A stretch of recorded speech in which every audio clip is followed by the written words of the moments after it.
바람과 바다도 순종하는가 하더라. 아멘. 자, 우리 예수를 믿는다는 건 정말로 쉬운 일이 아닙니다. 성도로 살아가는 건 쉬운 일이 아닌 것 같아요. 시시때때로 예수님이 어떤 분인지 자꾸 잊어버릴 때도 있고요. 예수님이 내 곁에 있다는 것도 잊을 때가 참 많은 것 같습니다. 성도로서 살아가는데 나는 한시도 예수님이 내 곁에서 떨어진 적이 없는 것 같다. 나는 믿음이 한 번도 약해진 적이 없다. 라고 말할 수 있는 분들이 얼마나 있을까요? 네, 저는 그렇게 고백 못할 것 같아요. 저는 수시로 그럴 때가 있으니까 아마 여기 있는 분들도 그래야 제가 좀 마음이 편할 것 같아요. 여러분들도 그러실 거라고 생각이 들고 그러셨을 것이라고 좀 생각은 들긴 합니다. 자, 그러니까 성도로서 살아가는데 이 말씀을 보면 믿음이 약한 자들아 라고 하는 그 예수님의 말씀을 딱 봤을 때 우리는 항상 감동이 될 수밖에 없는 것 같아요. 아, 그래, 나는 믿음이 언제쯤 정말 예수님 볼 때 칭찬받을 만큼 강한 사람이 될 수 있을까? 내가 얼마나 믿음이 든든하게 잘 설 수 있을까? 이런 생각이 들 것 같아요. 자, 오늘 말씀도 여전히 너무나 잘 아는 내용이고 너무나 많이 들었던 얘기입니다. 자, 오늘 말씀에서 이렇게 우리가 생각하는 거 좀 피했으면 좋겠어요. 예수님께서는 바다와 바다와 바람을 다 다스리는 분이시다라는 그 놀라운 능력이 있는 분이라고 하는 거는 우리가 너무나 잘 생각하고 있기 때문에 이 부분 말고 좀 다른 부분을 좀 생각하게 될 거예요. 이렇게 예수님께서 능력이 있는 것만 좀 생각하다 보면 우리가 예수님을 약간 좀 슈퍼맨처럼 생각하는 경우가 있어요. 우리 그 애들 그 내용을 보면 지난번에도 한번 말씀드렸는데 이 말씀 보잖아요. 예수님은 이런 분이 세상에 없어요. 이렇게 슈퍼맨이 없어요. 그냥 우리 곁에만 있으면 못할 것 없이 다 도와주는 그 슈퍼맨으로만 봤을 때면 예수님에 대한 그 능력과 그 권위에 계속 내가 몸을 맡기고 나를 항상 도와줄 것 같고 내 모든 삶을 다 지켜줄 것 같다는 생각이 들거든요. 그런데 문제가 뭐라고요? 그런 슈퍼맨 같은 예수님이 있는데도 불구하고 왜 나는 자꾸 약해질까? 를 오늘 좀 보려는 겁니다. 나는 왜 자꾸 약해질 수밖에 없을까? 나의 믿음을 어떻게 하면 강하게 할 수 있을까? 이런 마음을 가지고 이 말씀을 좀 보게 될 텐데요. 자, 예수님께서 제자들한테 강을 건너자고 하셨어요. 강을 건너자고 하셨을 때 제자들이 배에 올라서 강을 건넜습니다. 강을 건널 때의 상황이 어땠을까요? 당연히 건널만 했으니까 배를 탔겠죠. 막 엄청 풍랑이 일어날 것 같거나 그랬으면 배를 띄우지 않았을 겁니다. 근데 제자들이 예수님이 가자고 하니까 갔어요.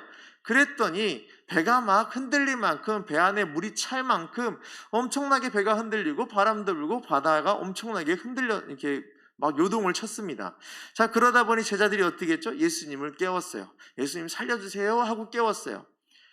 자, 근데 여기서 궁금한 점, 예수님을 깨운 게 잘못일까요? 라는 생각을 해봤어요. 여러분은 예수님 안 깨우시겠습니까? 여기서 우리가 죽겠습니다, 우리 좀 살려주세요 라고 말할 때 저는 깨울 거예요. 예수님 깨운 게 잘못일까요? 아닐까요? 잘못 아니에요.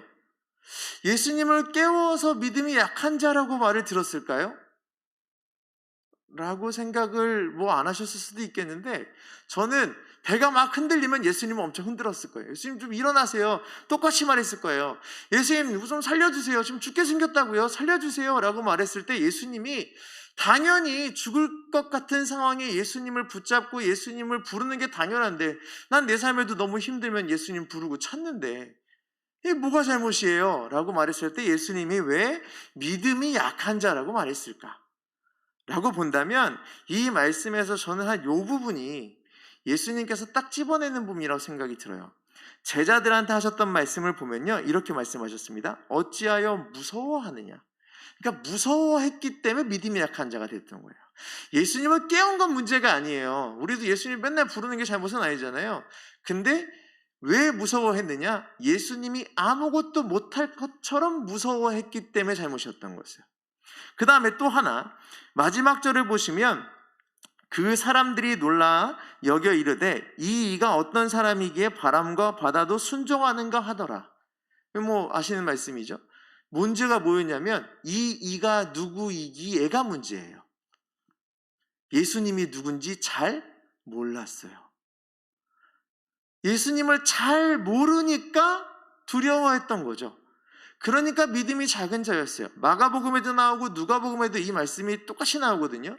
똑같이 나오는데 결론이 다 똑같아요. 믿음이 작다는 얘기와 함께 제자들이 했던 고백이 다 똑같아요. 이 이가 누구이기에? 모르는 게 문제예요. 자, 근데 모른다고 말하기 정말 우스운 게 뭐냐면, 여러분 제가 그 성경 아직 펴고 계시면 앞에 20절부터의 말씀을 보잖아요. 거기에 말씀을 보시면 그 소제목으로 나를 따르라 라고 돼 있어요. 자, 예수님께서 이게 제자들을 불러서 막 이렇게 말씀을 나눌 때 그 어떤 사람들이 그래요. 나는 예수님을 절대로 버리지 않겠습니다. 나는 선생님을 절대로 버리지 않겠습니다. 했더니 예수님 뭐라 그랬냐면, 나는 머리 둘 곳도 없다. 그러니까 너희들은 날 다 거부한다. 이렇게 말씀하시고, 또 제자들 중에도 이러는 거예요. 나는 절대로 예수님 떠나지 않겠습니다. 예수님과 함께 하겠습니다. 그랬더니 또 그러면서 뭐라 그랬냐면, 그런데 제가 지금 아주 중요한 일이 좀 생겼거든요. 아버지께 장사하는 일이 생겼는데 거기 좀 갔다 오면 안 되겠습니까? 그랬더니 예수님께서 뭐라 그러셨냐면, 죽은 자들은 그들이 죽은 자를 장사하게 하고 너는 나를 따르라. 다시 말해서 뭐냐면, 나를 따르려면 너희가 중요하다고 생각하는 것조차도 버릴 수 있을 만큼의 열정의 선택이 필요하다, 이 말씀을 하신 거예요. 자, 이 말씀이 언제였느냐? 배 타고 가자고 하기 직전이에요. 그럼 사람들이 막 이런 고백을 한 거예요. 난 예수님 잘 따라다니겠습니다. 예수님을 무조건 따라다니겠습니다. 이 얘기를 했어요. 예수님을 왜 따라다닌다고 했냐 보냐면, 그 전에 사람들의, 지난주에 말씀 나눴던 게 있습니다. 예수님께서 귀신들을 다 쫓고 병든 자를 낫게 하는 일을 제자들이 눈으로 다 봤거든요. 그러니까 예수님을 따라다니겠다 고백을 막 한 거예요. 예수님께서 배 타고 가자 그럴 때 막상 예수님과 배 타고 가는데 가장 중요한 게 뭐예요? 예수님이 진짜 누군지 몰라요. 그리고 예수님이 잘 누군지 모르니까 마음에 두려움이 생기는 거예요. 자, 너무나 잘 아는 얘기입니다. 예수님이 배 안에 계시고 배가 아무리 흔들려도, 풍랑이 아무리 불어도 배는 뒤집어진다, 안 뒤집어진다? 절대로 안 뒤집어져요. 왜요? 예수님이 함께 하시니까. 배 아무리 물이 차도 배가 뒤집어져요, 안 뒤집어져요? 안 뒤집어져요. 예수님이 가자 한 길이기 때문에 안 뒤집어져요. 그런데 제자들은 그걸 아직 잘 모르는 사람들이었어요. 자, 그럼 우리의 상황을 한번 보도록 하죠. 예수님을 잘 믿는다고 해요. 예수님을 사랑한다고 해요. 성도로서 잘 살겠다고 해요. 저 같은 사람은 목사로서 예수님 잘 따르겠다고 해요. 예수님 말씀 잘 전하겠다고 해요. 교회도 잘 세우겠다고 하고요. 또 직분 받으신 분들은 직분자 역할을 잘 감당하시겠다고 해요. 그런데 이렇게 믿음으로 예수님께 나아가면 우리가 헌신하는 거 당연합니다. 우리 막 시간도 내게 되고요. 우리의 모든 건 시간이고 장소고 내 능력이고 다 써요. 열정으로 예수님 따른다고 다 해요. 자, 그래서 풍파가 없었어요? 아니요. 풍파가 있어요. 예수님과 함께 한다 그러거나 예수님 잘 믿는다 그러고 교회도 한 번도 안 빠지고 다 나갔는데 세상에 풍파가 있어요. 예수님하고 같이 있는 데도 있어요. 예수님이 가라 하는 대로 가는 데도 있어요. 직분 맡은 대로 열심히 살라 하는 데도 있어요. 그때마다 내 믿음이 예수님이 누구니 자꾸 잊어버리고 예수님 나하고 같이 있다는 걸 자꾸 잊어버려요. 그래서 자꾸 두려워져요. 내가 이렇게 사는 게 맞나? 내가 이렇게 하는 게 맞나? 내가 이렇게 신앙생활하는 게 맞나? 예수님, 나 좀 살려주세요. 도와주세요. 간구하는 기도 수도 없이 해요. 근데 문제가 뭐예요? 예수님이 어떻게 이를 응답하실지, 어떻게 응답하시는 게 나한테 가장 큰 은혜인지 말씀에 다 써 있는데 이걸 모르고 예수님께 구하고 두려워해요. 그러니 우리 믿음이 어떻게 생각이 될까요? 약하다고 생각이 드는 거예요. 우리는 말씀을 통해서나 수도 없이 말씀을 들어서 예수님이 어떤 분인지 계속 전해지고 있습니다. 근데 참 안타깝게도 예수님이 누군지 잘 몰라서 두려워하게 돼요. 이런 작은 믿음이 아닌 우린 예수님을 잘 알고 예수님 때문에 두려워하지 않고 예수님 때문에 담대히 나에게 주어진 성도의 삶을 잘 살아나가는 그런 믿음이 큰 성도가 되는 게 당연한 것이고 그렇게 살기를 간절히 원합니다. 여러분들은 그렇게 살 수 있고요. 저도 그렇게 살 수 있어요. 누구에게 주어진 얘기가 아니라 성도 모두에게 주어진 얘기고요. 성도 모두에게 흔들리는 뱃속에 있을 거라고 말씀하시는 거고요. 흔들리는 뱃속 안에서도 믿음이 약하지 않기 위해서 예수님이 반드시 어떤 분인지 알고 고백하며 의지하고 하나님께 바르게 기도하고 하나님께 간구하는 것이 성도의 바른 삶이라는 게 오늘 말씀에 있는 내용들이에요. 여러분은 지금 삶에 어떤 것이 가장 두렵습니까? 삶에 어떤 것이 가장 걱정거리입니까? 여러분 삶에 가장 무서운 것이 무엇이 있습니까? 마치 예수님이 없다고 생각될 만큼. 여러분의 건강입니까? 여러분의 가정 환경입니까? 여러분의 경제적인 상황입니까? 자녀의 문제입니까? 부부간의 문제입니까? 아니면 다른 누군가와의 문제 가운데도 그런 걸 느끼고 있습니까? 왜 하나님 나는 이런 풍파에서 한 번도 자유한 적이 없어요 하나님? 이렇게 말씀만 하고 계십니까? 그럴 수 있어요. 왜냐? 예수님이 가라고 했기 때문에 그곳에 그런 마음이 들 수 있으나 그때 뭐 하라고요? 예수님이 누군지 명확하게 말씀으로 들었던 만큼 말씀으로 보았던 만큼 두려워하지 않고 예수님이 가자 한 그 길을 예수님과 함께 기쁘게 가는 것이 큰 믿음을 가진 성도의 삶입니다. 제가 재밌는 사진을 좀 하나 보여드리겠습니다. 제가 여기 저희 가족입니다. 이제 제가 이렇게 되게 뻘쭘하게 사진 찍고 있는데 저하고 저희 세 가족이 다섯 명 있지 않습니까? 여기 언제 찍은 사진이냐면 2019년 1월 1일 오전 12시 21분에 찍은 사진이에요. 그럼 언제게요? 송구영신 때예요. 송구영신 예배예요. 저희가 아직 교회를 개척하기 전에 우리끼리 이제 교회 이제 딱 그만두고 나와서 우리끼리 첫 예배 딱 드린 겁니다. 저희 교회의 시작이에요. 저희 교회의 시작이고 저렇게 예배를 시작했어요. 저러고 이제 시간을 지내다 보니 민망하니까 이제 저를 비춰주시면 되겠습니다. 이거 말고요. 이거 벌써 보여주면 안 돼요. 자, 저거를 보고 나는데 저 때 얼마나 열심히 있었겠습니까? 그죠? 개척을 시작할 때 마음이 난 망했다 그러면서 개척하시는 분이 몇 명이나 있을까요?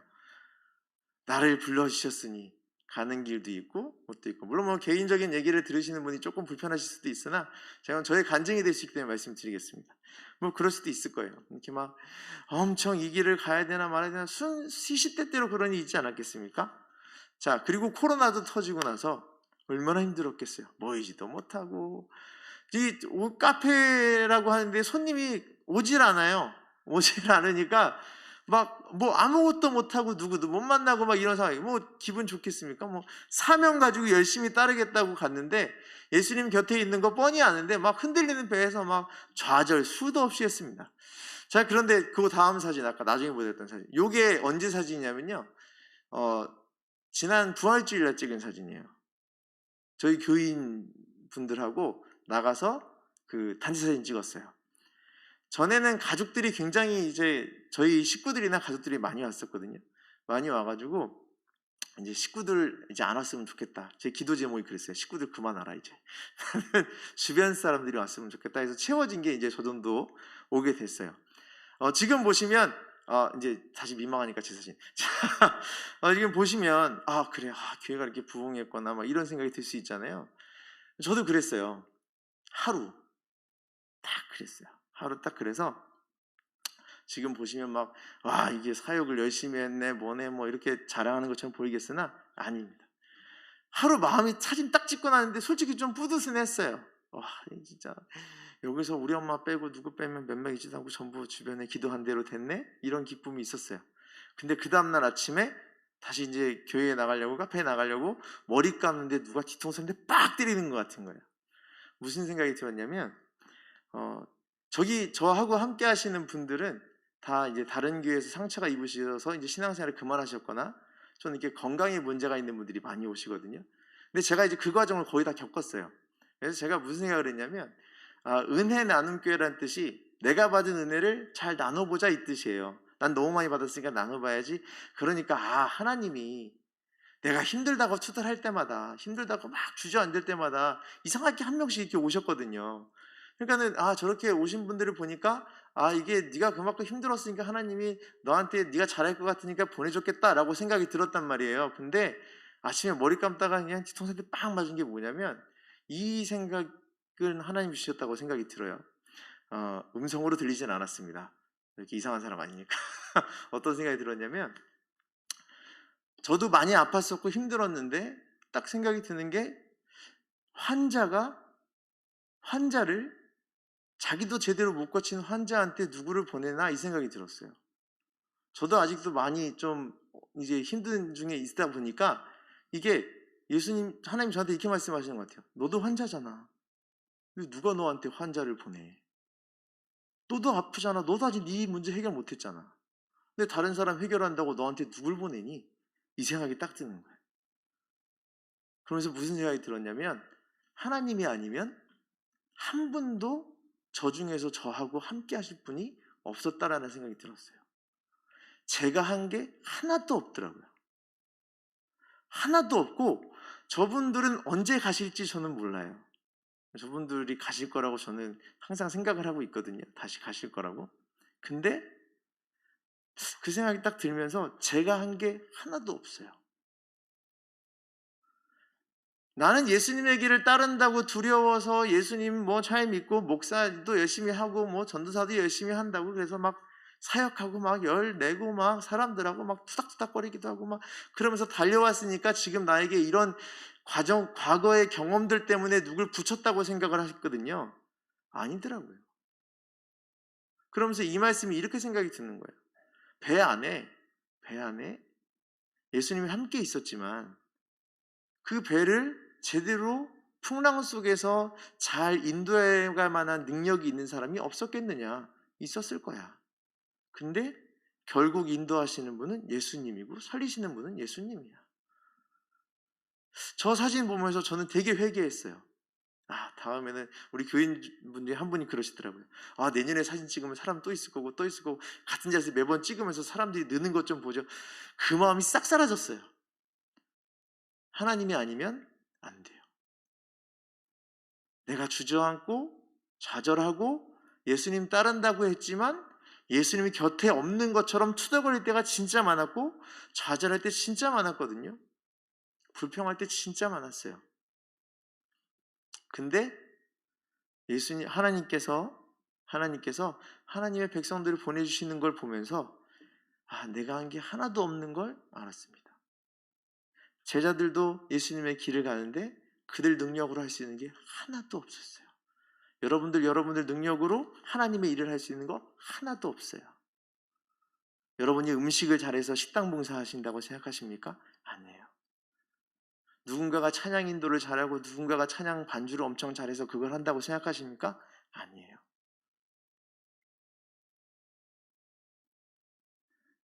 한날 제가 애들하고 부흥회를 할 때 반주자가 없었어요. 애들 한 60명 데리고 가서 부흥회를 하는데 한 60, 70명 데리고 가서 부흥회를 하는데 반주자가 없어요. 피아노를 정말 띵까띵까 치는 사람이 있었어요. 정말 부흥의 찬양을 띵까띵까 쳤어요. 멜로디만 겨우 다 틀리면서. 근데 제가 여태까지 신앙생활하면서 애들하고 부흥회한 것 중에 그때보다 은혜가 많이 있던 적이 없었어요. 하나님이 하시는 거더라고요. 안 될 것 같을 때, 못할 것 같을 때, 내 곁에 계신 예수님이 하시더라고요. 여러분들 고백이 이렇게 계속 되어지는 그 모든 것이 점점 믿음이 자라가는 순간이라고 저는 생각이 듭니다.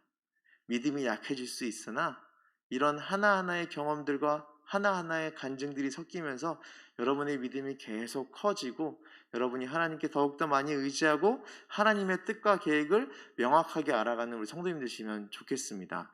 이제 코로나가 다시 이제 좀 정리가 되고 우리 교회에서 이런저런 거 다시 한다고 이렇게 말씀 나누잖아요. 그죠? 너무 예전처럼 다시 뭐 해야지라는 그 젠걸음보다는 하나님이 어떻게 인도하실지에 대한 그 기도가 먼저 우리에게 좀 필요할 거라고 생각이 들고요. 그 기도가 있으면서 이 제1교회가 하나님이 키우시는 교회로 잘 성장했으면 좋겠고 여러분의 믿음도 하나님 주신 은혜로 잘 성장하기를 간절히 원하고 바라겠습니다. 우리 같이 한번 기도하겠습니다. 우리 이렇게